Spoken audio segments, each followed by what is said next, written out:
الحمد لله والصلاة والسلام على رسول الله وأشهد أن لا إله إلا الله وحده لا شريك له وأشهد أن محمدًا عبده ورسوله أما بعد سامعین محترم، تمام تعریفیں اللہ احکم الحاکمین کے لیے لائق اور زیبا ہے، جو ساری کائنات کا خالق اور مالک، داتا اور مشکل کشا ہے۔ وہی پالنہار ہے اور وہی ایسا ہے جس کو بندے نیک اور صالح بندے پکارتے رہے، اور اللہ کے بندوں کو صرف اسی کو پکارنا چاہیے، اس کے ساتھ کسی اور کو پکارنا عبادت میں، ان چیزوں میں جو اللہ رب العالمین کے اختیار میں ہے، اس کی مدد کے لیے، اس کے طلب کے لیے کسی اور کو پکارنا ناجائز اور حرام ہے، اور وہ شرک ہے۔ اسی لیے بھائیو، اللہ رب العالمین کو ہر حالت میں آپ پکاریے، مشکل، آسانی، پریشانی، بیماری، صرف ایک اللہ کو پکاریے، اس کے ساتھ کسی کو شریک مت کیجیے، کیونکہ جو بندے اس کے ساتھ شرک کرتے ہیں بہت بڑا گناہ، عظیم گناہ کرتے ہیں، اور وہ شرک ہے۔ رب العالمین سارے گناہوں کو معاف کر دیں گے، شرک کو نہیں معاف کریں گے۔ اللہ تعالیٰ مجھے اور آپ کو ہر قسم کے شرک سے بچنے کی توفیق عطا فرمائے۔ پیارے بھائیو، اس کے ساتھ ہی محمد مصطفیٰ صلی اللہ علیہ وسلم کی اطاعت، ان کی محبت، نہ ان کی محبت میں کسی کو شریک کیجئے۔ کائنات میں ہر چیز سے زیادہ، اللہ کے بعد سب سے زیادہ اگر کسی سے محبت کرنی ہے تو محمد رسول اللہ صلی اللہ علیہ وسلم سے محبت کیجئے، اور ان کی اطاعت میں بھی کسی کو شریک مت کیجئے۔ جب اللہ کی بات آ جائے، رسول اللہ کی بات آ جائے، دنیا کے ہر بڑے کی بات، ہر عالم کی بات، ماں باپ کی، سوسائٹی کی، برادری کی، سب کی بات کو چھوڑ دیجئے، محمد مصطفیٰ کی بات کو مت چھوڑیے۔ یہ چھوٹی سی بات ہے، اگر سمجھ میں آ گئی تو دنیا اور آخرت کا اللہ نے چاہا تو فائدہ ہے کہ اللہ کے ساتھ کسی کو شریک نہیں کرنا، اور محمد مصطفیٰ صلی اللہ علیہ وسلم کی اطاعت میں کسی کو شریک نہیں کرنا۔ تو کلمہ بھی پڑھتے ہیں، لا الہ الا اللہ محمد رسول اللہ۔ اللہ کی ذات جیسی اور کوئی ذات نہیں، اور محمد مصطفیٰ جیسی کوئی اور بات نہیں، جیسے ان کی بات، ان کی حدیث، ان کی سنت کوئی اور نہیں۔ بھائیو، میں اپنے اصلی موضوع کی طرف آتا ہوں۔ ربیع الاول کے مہینے سے پہلے آپ کے سامنے قیامت کی کچھ علامات آپ کے سامنے بیان ہوئی تھیں۔ آج انشاءاللہ اس کو آگے بڑھاتے ہیں، اور آخر میں اس موضوع کے آخر میں کچھ شام سے متعلق گفتگو کریں گے۔ اللہ تعالیٰ ہمارے مسلمان بھائیوں کی پوری دنیا میں، خاص طور پہ شام اور حلب میں ان کی حفاظت فرمائے، اور ان کی مشکل اور پریشانی کو دور فرما دے، آمین یا رب العالمین۔ بھائیو، آپ نے سنا تھا کہ آپ صلی اللہ علیہ وسلم نے فرمایا، ایک نشانی یہ ہے کہ بیت المقدس فتح ہوگا، اور یہ سیدنا عمر کے زمانے میں فتح ہوا، اور پھر صلاح الدین ایوبی رحمۃ اللہ علیہ نے 1187 میں اس کو آزاد کرایا تھا، اور آج پھر یہ غاصبوں کے پنجے میں ہے۔ یہودیوں نے وہاں قبضہ کیا ہوا ہے، اور بہت جلد اللہ تعالیٰ پھر اس کو آزاد کرائیں گے مسلمانوں کے ہاتھوں، اور یہ آزاد ہوگا انشاءاللہ العزیز۔ چوتھی نشانی یہ ہے بھائیو قیامت کی، کہ ایک موت ہوگی، یعنی بہت زیادہ موت ہوگی۔ موتان، یہ مبالغے کا صیغہ ہے، موتانن، ایک ہوتا ہے موتانی، جیسے رجلانی، دو آدمی، موتانی، دو موت، لیکن یہاں پر موتانن ہے، نون کے اوپر ضمہ ہے، پیش ہے، اس کے مطلب یہ مبالغے کا صیغہ ہے، فعلان کے وزن پر۔ تو بہت زیادہ موت ہوگی، اس طرح کہ ایک وبا پھیلے گی، جیسے بکریوں میں طاعون پھیلتی ہے، بکریوں کے اندر طاعون، یہ ایک بیماری پھیلتی ہے، اور بہت ساری بکریاں مر جاتی ہیں، اس طرح یہ ہوگا، اور بہت سارے مسلمان مر جائیں گے۔ ابن حجر رحمۃ اللہ علیہ فرماتے ہیں یہ نشانی ظاہر ہو چکی ہے۔ سیدنا عمر کے ہی زمانے میں 18 ہجری میں یہ طاعون شام میں پھیلی تھی، اور ابو عبیدہ ابن الجراح بہت بڑے ایک صحابی، بہت بڑے جرنیل، بہت بڑے فاتح وہاں موجود تھے، اور وہ بھی اسی میں شہید ہوئے تھے، اور بہت سارے صحابہ کرام بھی اس وبا میں شہید ہوئے تھے، ان کی موتیں ہوئی تھیں۔ تو یہ ایک نشانی آپ صلی اللہ علیہ وسلم نے فرمائی۔ اور 5ویں نشانی یہ بتائی قیامت سے پہلے، ابو ہریرہ اس حدیث کے راوی ہیں کہ لا تقوم الساعہ حتی تخرج نار، قیامت قائم نہیں ہوگی یہاں تک کہ ایک آگ نکلے گی حجاز سے، ایک آگ نکلے گی حجاز سے، جس سے تضیء اعناق الابل ببصرہ، بصرہ بس جس کو ہم بصرہ بولتے ہیں، عراق میں ایک شہر ہے، وہ آگ بہت اونچی ہوگی، اس کی تیزی اور اس کی روشنی کی وجہ سے بصرہ کے اندر یعنی بصرہ کے اندر جو اونٹ ہوں گے ان کی گردنیں وہاں ان کو نظر آئیں گی، بہت بڑی آگ۔ امام نووی رحمۃ اللہ علیہ فرماتے ہیں کہ 654 ہجری میں یہ آگ ظاہر ہوئی مدینہ میں، مشرق کی جانب، حرہ یا حرہ ایک علاقہ ہے مدینہ میں، اور وہاں یہ آگ ظاہر ہوئی۔ اچانک بڑی زبردست شور ہونا لگا، لوگ پریشان ہو گئے، تو دیکھا کہ آگ ہے، بہت اونچی آگ ہے۔ اسی کو امام ابن کثیر نے شیخ شہاب الدین ابو شامہ رحمۃ اللہ علیہ سے نقل کیا ہے، اپنے زمانے کے شیخ المحدثین استاد المؤرخین، کہ 5 جمادی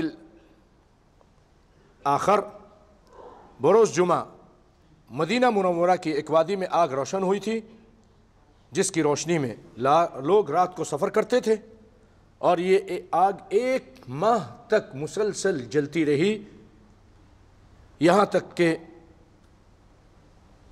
یہ آگ وہیں پر رہی، اور بصرہ کے اندر جو بصرہ شہر ہے عراق میں، کوفہ اور بصرہ مشہور ہیں، تو بصرہ شہر کے اندر لوگوں نے اونٹوں کے گردنیں دیکھیں جیسے رسول اللہ نے فرمایا تھا، اور 1 مہینے کے بعد یہ آگ خود بخود بجھ گئی۔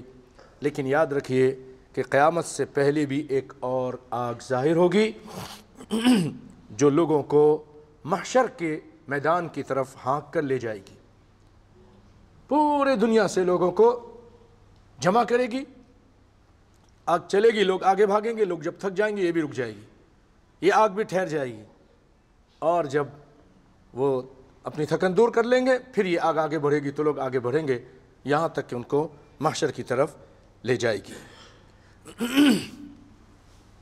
اسی طرح 6ٹھی نشانی آپ صلی اللہ علیہ وسلم نے یہ بتائی کہ قیامت سے پہلے تم لوگ ایسی قوم سے جنگ کرو گے جن کے جوتے بالوں کے ہوتے ہیں، اور ایک نشانی یہ ہے کہ تم ان لوگوں سے لڑو گے جن کے منہ چوڑے چوڑے ہوتے ہیں، گویا وہ ڈھال ہیں جو جنگ میں استعمال کرتے ہیں، اور چمڑا جمی ہوئی یعنی بہت موٹے منہ والے ہوں گے وہ لوگ۔ اسی طرح سیدنا ابو ہریرہ رضی اللہ تعالیٰ عنہ روایت کرتے ہیں کہ آپ صلی اللہ علیہ وسلم نے فرمایا قیامت اس وقت تک قائم نہیں ہوگی جب تک تم ترکوں سے جنگ نہ کر لوگے، جن کی آنکھیں چھوٹی ہوں گی، چہرے سرخ ہوں گے، ناک موٹی ہوگی۔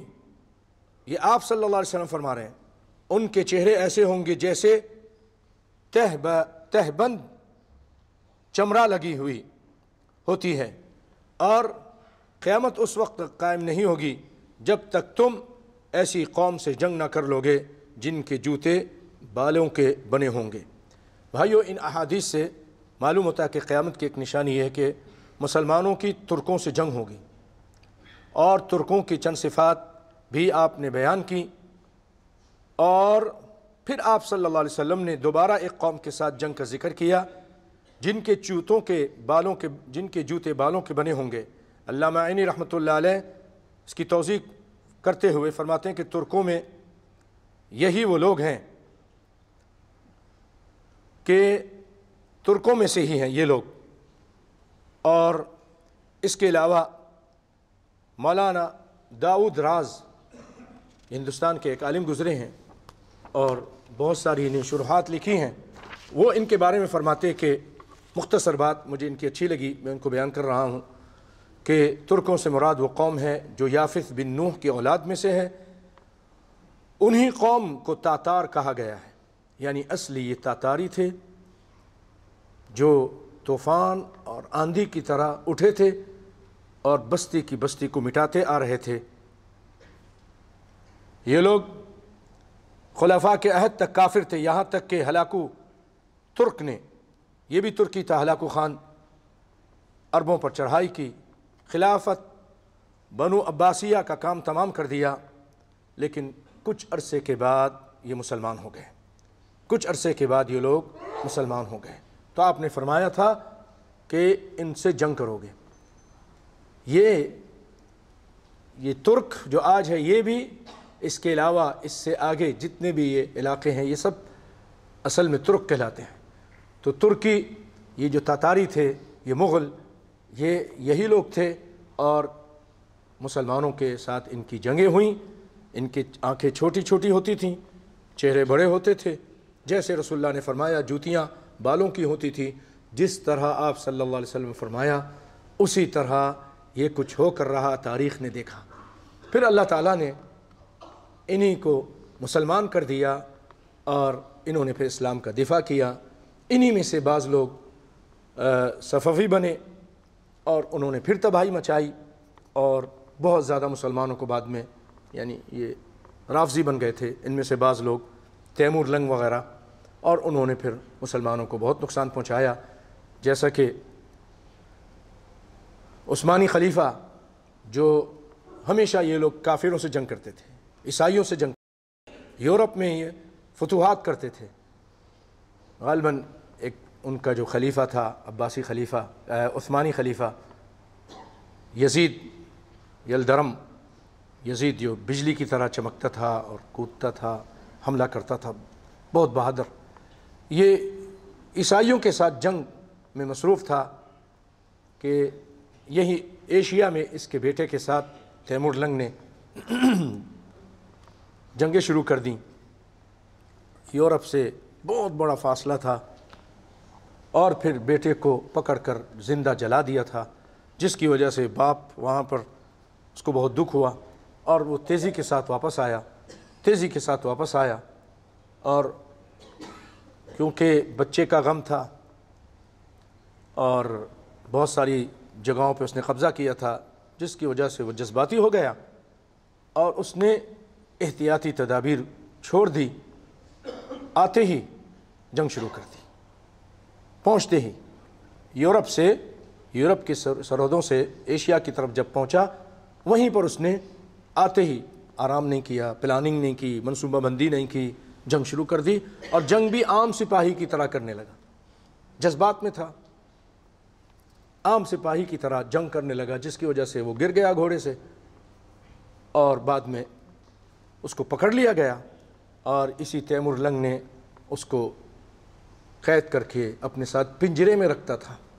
مسلمانوں کا ایک عظیم فاتح، جس کا نام سن کر یورپ کانپتا تھا، اور یورپ نے ہی اس منافق کو یہاں کہا تھا، بوڑھا تھا یہ، کہ تم اس کو تنگ کرو تاکہ یہ ہم سے ہٹ کر ادھر آ جائے۔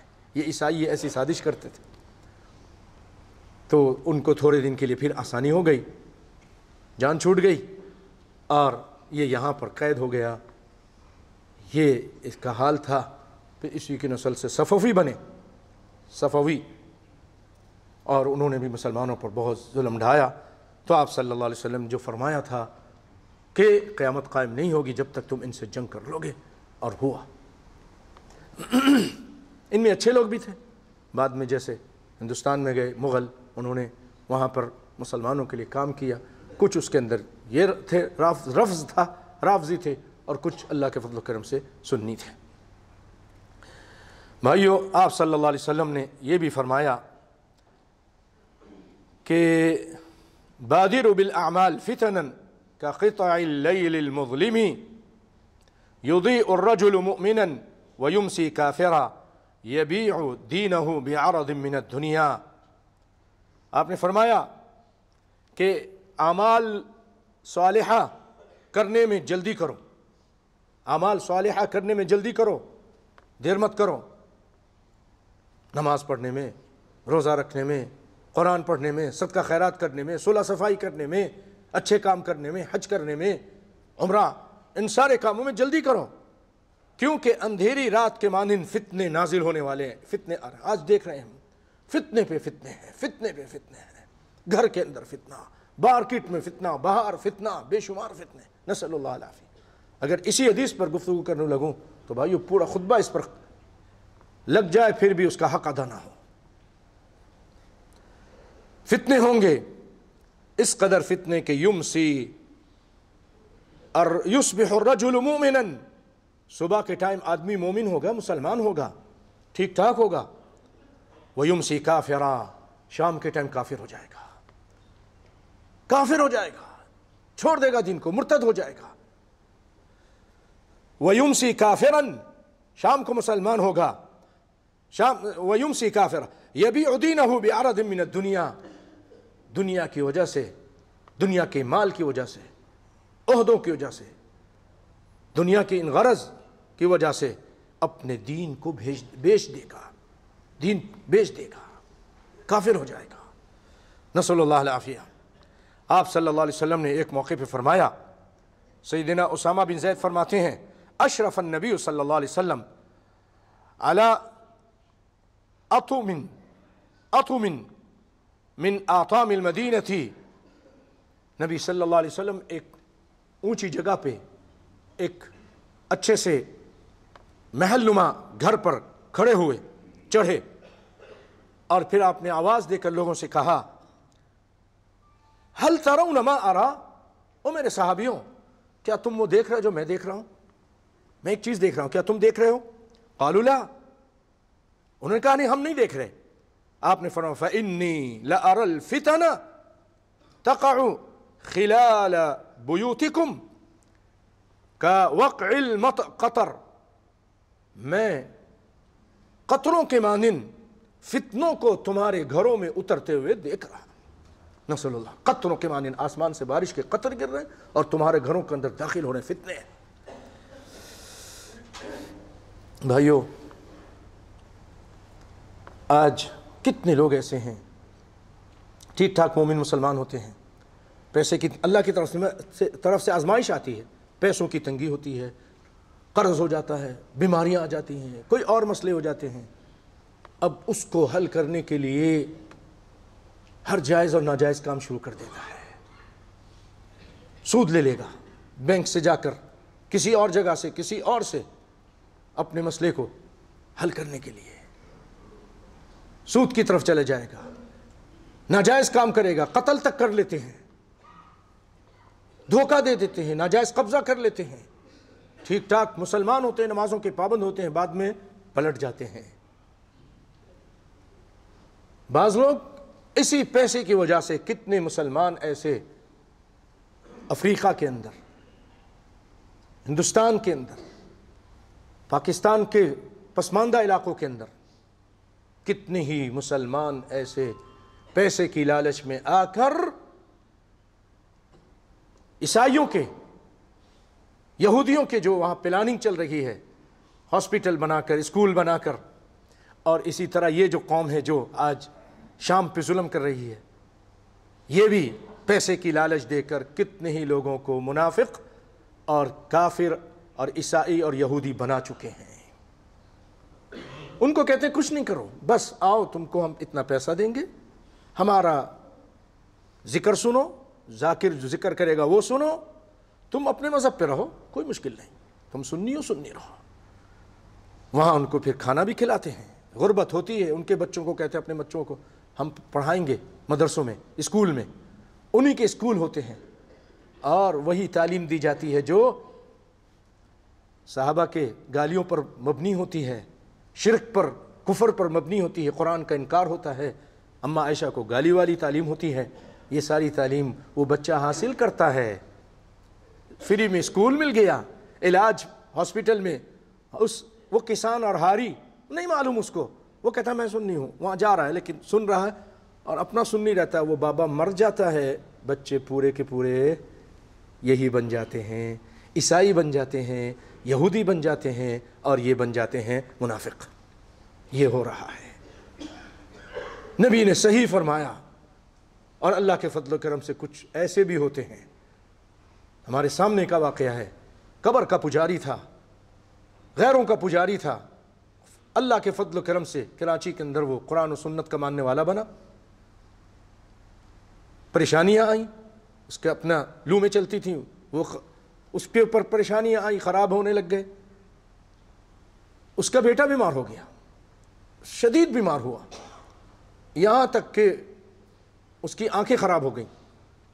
لوگوں نے کہا یہ جو تم نے غیر اللہ کی پوجا چھوڑ دی نا، قبروں کی پوجا اور دیگر تازیوں کی پوجا، یہ انہی کی طرف سے عذاب آیا ہے، تم ابھی بھی ٹھیک ہو جاؤ، توبہ کرو اور آؤ انہی چیزوں کی طرف۔ اس نے کہا یہ سب چیزیں شرک ہیں، مجھے معلوم ہو گیا ہے، میں تو اندھیرے میں تھا، قرآن حدیث کے خلاف ہیں، اللہ کی قسم سچا واقعہ سنا رہا ہوں، میں اس کو نہیں چھوڑ سکتا اگرچہ میری بھی جان چلی جائے۔ اللہ سے دعائیں مانگتا رہا، اللہ تعالیٰ نے پھر اس کے بچوں کو بھی شفا دی اور اللہ اس کے حالات بھی ٹھیک کر دیے۔ ایسے بھی ہوتے ہیں، کہتے سب کچھ چلے جائے، دین نہ چلا جائے، دین نہ جائے۔ ثابت قدم، اللہ نے فرمایا ان الذين قالوا ربنا اللہ ثم استقاموا تتنزل عليهم الملائكة ألا تخافوا ولا تحزنوا وأبشروا بالجنة التي كنتم توعدون۔ وہ لوگ، بے شک وہ لوگ جنہوں نے کہا ہمارا رب اللہ ہے، ہمارا داتا، ہمارا مشکل کشا، ہمارا پالنہار، قرآن کی یہی تعلیم ہے۔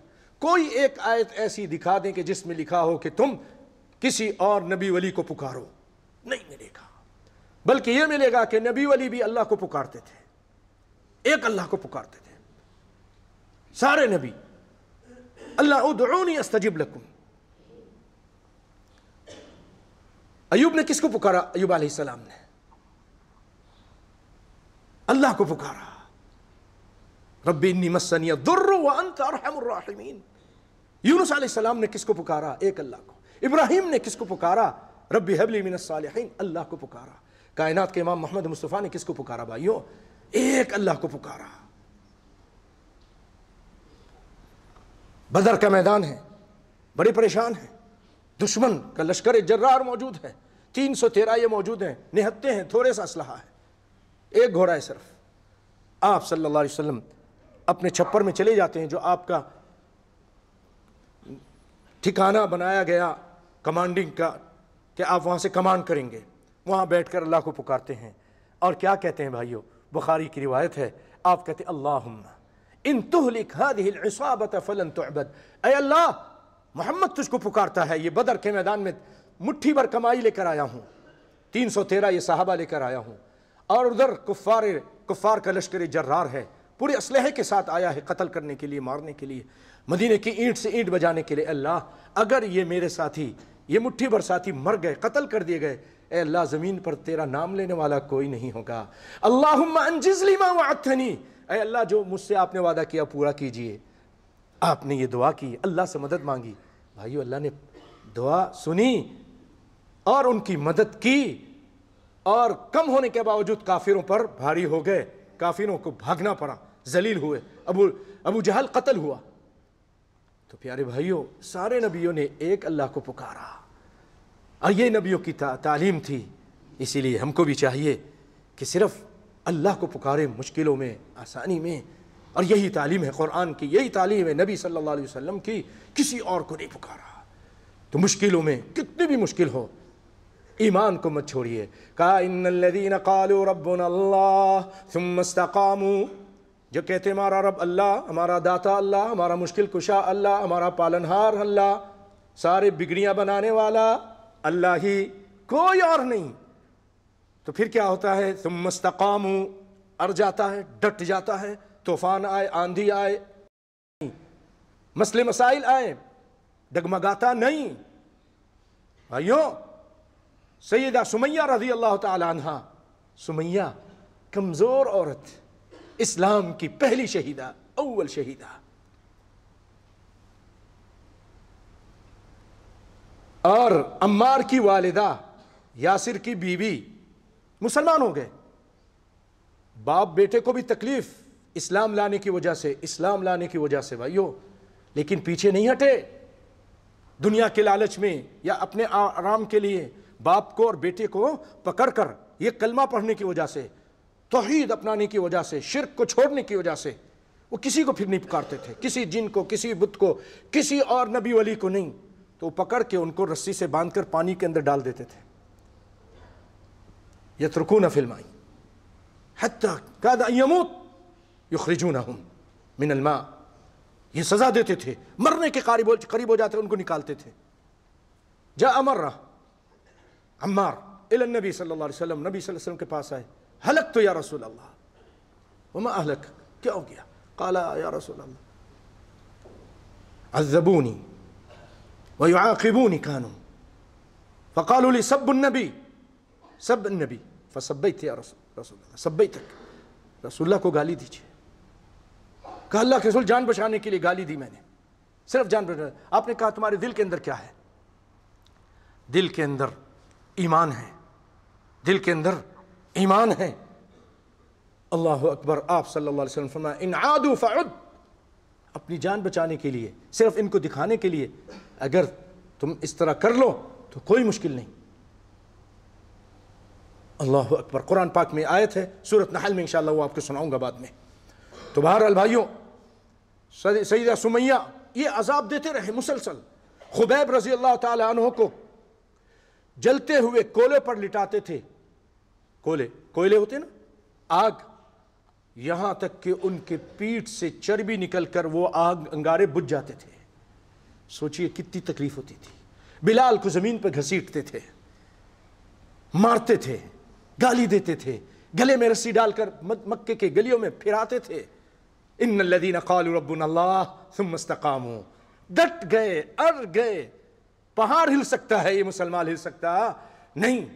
جو مرضی آئے کرا لو، کھال اتار دو، شکنجے میں کس لو، بلندی معرفت کی مل گئی ہے، گر نہیں سکتے۔ اب اس جو اللہ کی توحید، اسلام اور یہ جنت کا معاملہ ہے، ہم چھوڑ نہیں سکتے۔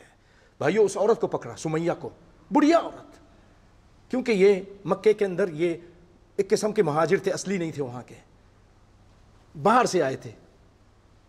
اب جو آدمی جہاں کا اصلی نہیں ہوتا ہے، وہاں پر جو وہاں کے مقامی ہوتے ہیں، وہ ان کا رو بھی ہوتا ہے ہر جگہ، ابھی بھی چل رہا ہے، اللہ رحم فرمائے۔ تو کوئی ان کا حمایتی نہیں تھا۔ باقی اگر دوسرے کافر ہوتے نا قریش کے، تو ان کے حمایتی، ان کا قبیلہ، ان کے، تو ان کو بچاتا تھا۔ اس کو کون بچائے؟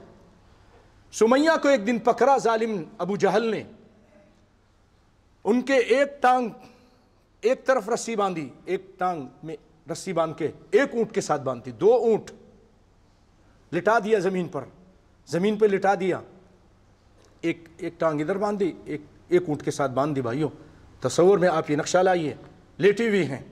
ظالم اس وقت کا، اس امت کا فرعون، آپ صلی اللہ علیہ وسلم فرمایا، ابو جہل نیزہ لے کے کھڑا ہوا، سمیہ بات سنو، محمد کا ساتھ چھوڑ دو، اس کا دامن چھوڑ دو، اس کی باتوں کو چھوڑ دو، توحید کو چھوڑ دو، جو مانگو گی دوں گا، چھوڑ دوں گا، یہ تکلیف بھی ختم کر دوں گا۔ سمیہ رضی اللہ تعالی عنہ کہتی نہیں، یہ نہیں ہو سکتا، کچھ بھی مرضی آ کر لے، توحید کو نہیں چھوڑ سکتی، اللہ اس کے رسول کو نہیں چھوڑ سکتی۔ بھائیوں، اس نے برچھی، وہ نیزہ اٹھایا اور آپ کی شرمگاہ پہ مار دیا، اور اونٹ کو ادھر بھگاتا ادھر بھگاتا، آپ کے جسم کے دو ٹکڑے ہو گئے۔ وہ دو ٹکڑا ہونا انہوں نے گوارا کر لیا، محمد مصطفیٰ کا دامن چھوڑنا گوارا نہیں کیا۔ رضی اللہ تعالی عنہ اول شہیدہ تھیں اسلام کی۔ ایسے لوگ بھی گزرے ہیں بھائیوں، اور آج بھی اللہ کے فضل و کرم سے مومن مسلمان ایسے ہیں کہ کچھ بھی ہو جائے، ان الذین قالوا ربنا اللہ ثم استقاموا، پھر کیا ہوتا ہے جب ان کی موت کا وقت قریب آتا ہے؟ آسمان سے رحمت کے فرشتے اترتے ہیں، تتنزل علیہم الملائکۃ الا تخافوا ولا تحزنوا، فرشتے اتر کے کہتے ہیں آگے کا خوف مت کرو، اللہ تخافوا ولا تحزنوا، پیچھے کا غم بھی مت کرو کہ پیچھے بچوں کا کیا بنے گا، ہم ان کے کفیل ہیں، اللہ تخافوا ولا تحزنوا وابشروا بالجنة التي كنتم توعدون، خوش ہو جاؤ اس جنت کا جس کا ہم نے تم سے وعدہ کیا ہے، نحن اولیاؤکم فی الحیات الدنیا وفی الآخرہ، ہم تمہارے دوست ہیں، تمہارے ولی ہیں اس دنیا میں بھی اور آخرت میں بھی، وَلَكُمْ فِيهَا مَا تَشْتَهِي أَنفُسُكُمْ وَلَكُمْ فِيهَا مَا تَدَّعُونَ، تمہارے لیے وہ کچھ وہاں اللہ نے تیار کیا جو تم تمنا کرو گے، جو چاہو گے اللہ دے دے گا، جو مانگو گے، جو اللہ سے کہو گے راکٹ دے دے راکٹ دے دے گا، کھیتی مانگو گے کھیتی دے دے گا۔ ایک آدمی نے کہا اللہ کے رسول، وہ انصاری تھا، کہ اللہ کے رسول مجھے کھیتی، ہاں کھیتی بھی اللہ دے، جو مانگو گے۔ آپ نے فرمایا ایک موقع پہ ایک حدیث پہ کہ جنت میں ایک آدمی کہے گا کہ اللہ کے رسول، آپ نے فرمایا کہ وہ آدمی کہے گا اللہ مجھے کھیتی دے دے، تو اللہ تعالیٰ فوراً زمین کو حکم دیں گے، زمین اگنا شروع ہو جائے گی، کھیتی بن جائے گی، کٹنا شروع ہو جائے گی۔ تو ایک صحابی تھے، کہنے لگے اللہ کے رسول، مذاق سے کہنے لگے لگتا ہے یہ جو سوال کرنے والا ہے کوئی انصاری ہے، سوال کرنے والا کوئی، کیونکہ انصاری جو ہے نا وہ کھیتی باڑی کرتے تھے، کہ اللہ کے رسول یہ لگتا ہے کہ یہ جو سوال کرے گا جنت میں وہ کوئی انصاری ہوگا۔ اللہ اکبر بھائیوں، تو جو بھی اللہ سے مانگیں گے وہاں پر وَلَكُمْ فِيهَا مَا تَشْتَهِي أَنفُسُكُمْ وَلَكُمْ فِيهَا مَا تَدَّعُونَ نُزُلًا مِّن غَفُورٍ رَحِيمٍ، غفور الرحیم ذات کی طرف سے وہاں پر کیا ہوگی؟ مہمان نوازی ہوگی۔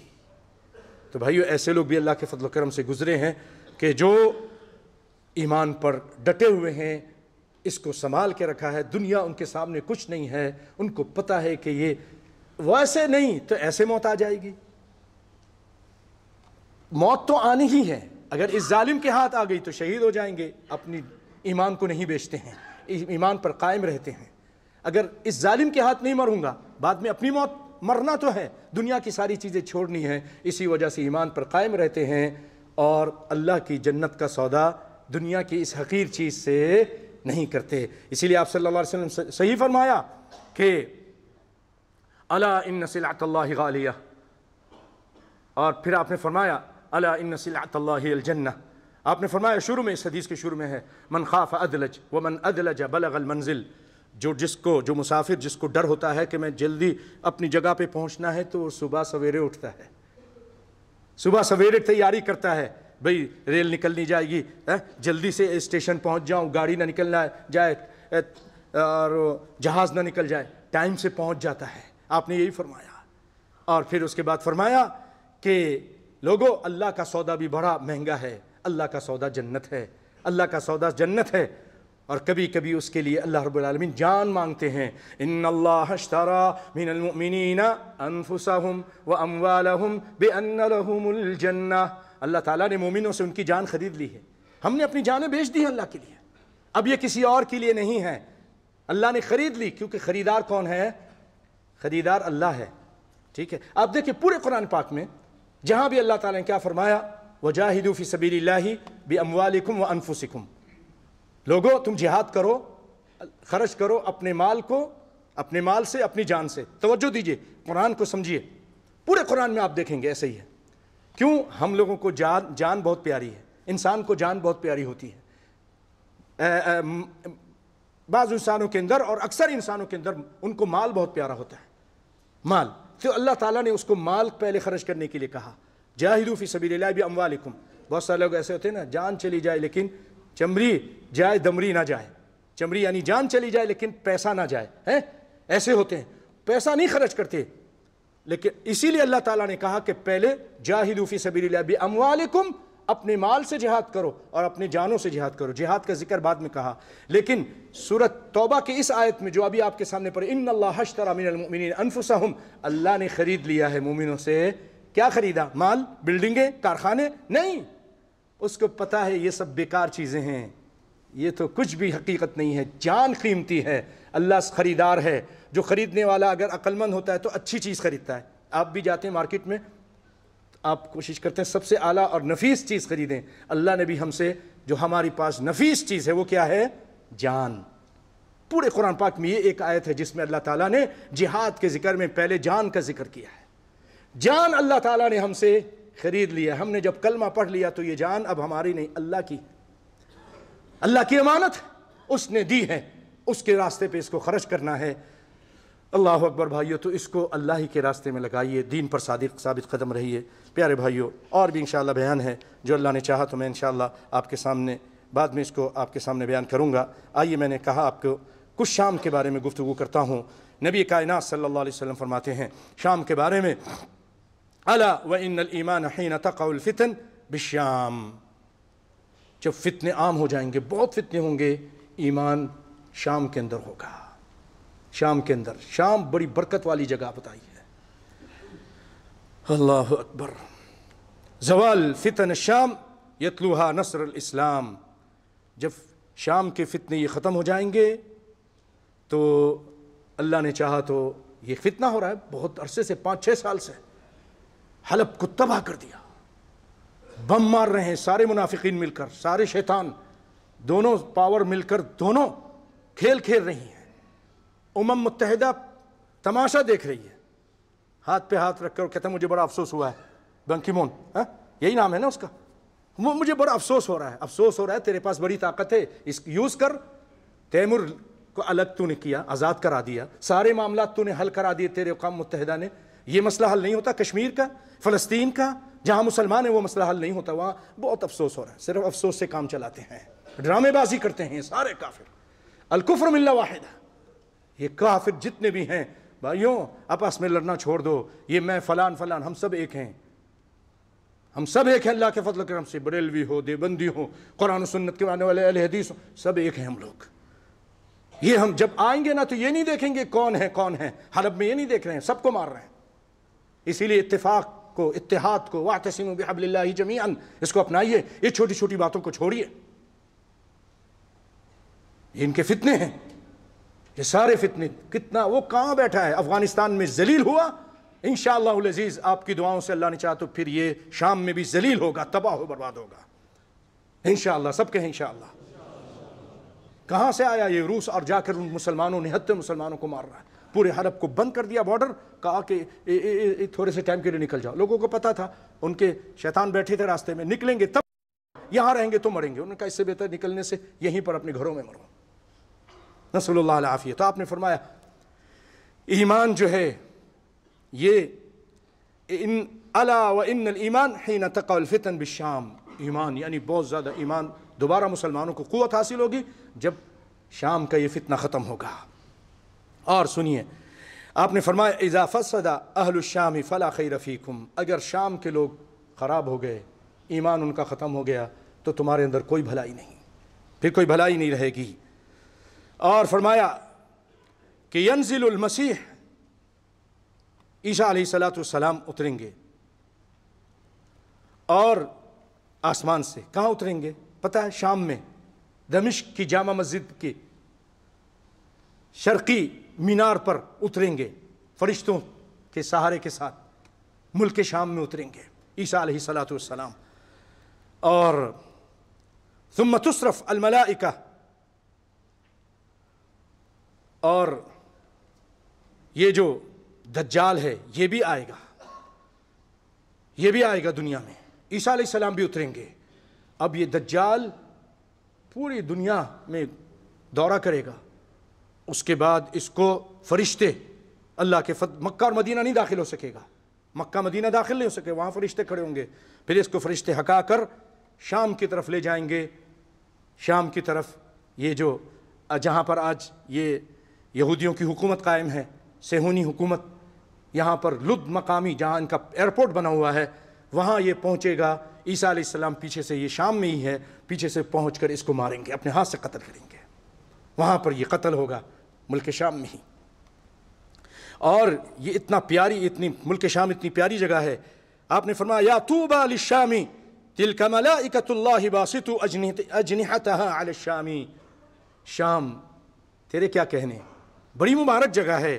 فرشتے اپنے پروں کو اس شام کی وجہ سے یہاں پر اپنے پروں کو بچھاتی ہیں. یہاں یہ ظلم کر رہے ہیں, لوگوں کو مار رہے ہیں, بچوں کو, عورتوں کو, بوڑھوں کو. جو 1200 سال پہلے ایک مسجد بنی تھی, اس کی بھی ہم نے تصویر دیکھی, اس کو بھی تباہ کر دیا, کافی حصہ اس کا ڈھا دیا. وہ جامع الامویہ, اموی خلیفاؤں نے جو جامع بنائی تھی اس زمانے میں بڑی شاندار, اس کو بھی تباہ و برباد کر دیا. مسجدوں کا کیا قصور ہے؟ مسجدوں پہ بم گرا رہے ہیں یہ ظالم. حسبنا اللہ و نعم الوکیل. اور آپ صلی اللہ علیہ وسلم نے فرمایا ان اللہ تکفل علی بالشام, فکر مت کیجئے, یہ اللہ کی طرف سے ڈھیل ہے, اللہ تعالیٰ ضرور مدد کرے گا اپنے بندوں کی. ضرور ان تنصروا اللہ ینصرکم. مشکل ہے نا, ہم ٹھیک ہو جائیں, ہم اللہ کی مدد کریں, اللہ تعالیٰ ہماری ضرور مدد کرے گا. تو بھائیو, اللہ سے اس موقع پر ہم سب کو چاہیے کہ توبہ کریں, استغفار کریں, کیونکہ اگر ہم ٹھیک نہ ہوئے, ہم ابھی گانے بجانوں میں, سود میں, گناہوں میں, ظلم زیادتی میں, ناجائز کاموں میں لگے رہے, تو بھائیو جو حال وہاں ہوا ہے وہ یہاں بھی ہو سکتا ہے, ہم بھی تباہ ہو سکتے ہیں. ہم سب کو توبہ کرنی چاہیے. یا ایھا الذین آمنوا توبوا الی اللہ وتوبوا الی اللہ جمیعا, تم سب مل کے اللہ کی طرف توبہ کرو, گناہوں کو چھوڑیے, ناجائز کاموں کو چھوڑیے, اللہ کی طرف رجوع کیجیے, دعا مانگیے. اسی لیے سعودیہ کے علماء نے بھی, یہاں کے بھی اوقاف نے کہہ دیا ہے کہ آپ دعائے قنوت کیجیے نمازوں میں. الحمدللہ اماموں نے دعائے قنوت شروع کر دی ہے. تو بھائیو آپ لوگ دعاؤں میں بھی ان کو یاد رکھیں. اگر کوئی ایسی جگہ سے جہاں کچھ پیسے دینے کا گورنمنٹ کی طرف سے اجازت ہوتی ہے اور جمعیات جمع کرتے, تو اس میں بھی حصہ ڈالیے. اگر نہیں ہے تو بس اللہ سے دعا کرتے رہیے اور اپنی اصلاح کیجیے. اپنی ہر آدمی اپنی جگہ اصلاح کرے, اور جب ہم صحیح ہو جائیں گے اور دعا کریں گے تو ہماری دعائیں قبول ہوں گی. تو ہماری مسلمان بھائیوں کو اللہ رب العالمین نجات دے گا اس شر سے. اے اللہ تجھ سے دعا ہے کہ ہمارے جتنے بھائی ہیں جہاں کہیں ہیں, اے رب العالمین شام کے اندر جس علاقے میں بھی ہیں, جس شہر میں بھی, ان کی حفاظت فرما. اے رب العالمین کافروں کے ہر سازش کو ناکام فرما دے. اس کے پیچھے اصل میں منافقین جو ہیں وہ آپ کو معلوم ہے بہت بڑا منافق ہے صفوی حکومت. یہ اور اس کے کہنے کی وجہ سے یہ سارا کچھ وہاں پر ہو رہا ہے, اور اس کے سپاہی وہاں پر موجود ہیں اور وہ دن رات مسلمانوں کو قتل کر رہے ہیں. اے اللہ ان کی ہر سازش کو ناکام فرما دے. یا اللہ ان کے شر سے بچا کر رکھ. اے رب العالمین مسلمانوں کی مدد فرما. اللہم اعز الاسلام والمسلمین واذل الشرک والمشرکین. اللہم دمر اعداء الدین واجعل هذا البلد آمنا مطمئنا سخاء رخاء وسائر بلاد المسلمین. اللهم آمنا في أوطاننا وأصلح أئمتنا وولاة أمورنا. اللهم وفقهم لما تحب وترضى وهيئ لهم بطانة صالحة يا رب العالمين. اللهم من أراد بنا وللإسلام والمسلمين كيدا فاجعل كيده في نحره وأشغله في نفسه واجعل تدبيره دماره يا قوي يا عزيز. اللهم انصر إخواننا المسلمين المستضعفين في الشام وفي العراق وفي بورما وفي كشمير وفي في الهند وفي كل مكان. اللهم انصرهم نصرا عزيزا. اللهم سدد رميهم ووحد صفوفهم. اللهم انصر كتابك ودينك وسنة نبيك وعبادك الموحدين. اللهم عليك بطاغية الشام. اللهم عليك بطاغية العراق. اللهم عليك بطاغية بورما. اللهم عليك بطاغية روس. اللهم عليك بسائر الطغاة والمفسدين. اللهم احصيهم عددا واقتلهم بددا ولا تغادر منهم أحدا. اللهم أرنا فيهم يوما أسودا. اللهم أرنا فيهم عجائب قدرتك. اللهم إنا نجعلك في نحورهم ونعوذ بك من شرورهم. اللهم استر عوراتنا وآمن روعاتنا. اللهم صل وسلم وزد وبارك على عبدك ونبيك محمد وعلى آله وصحبه وسلم. وبارك الله فيكم وقوموا إلى الصلاة.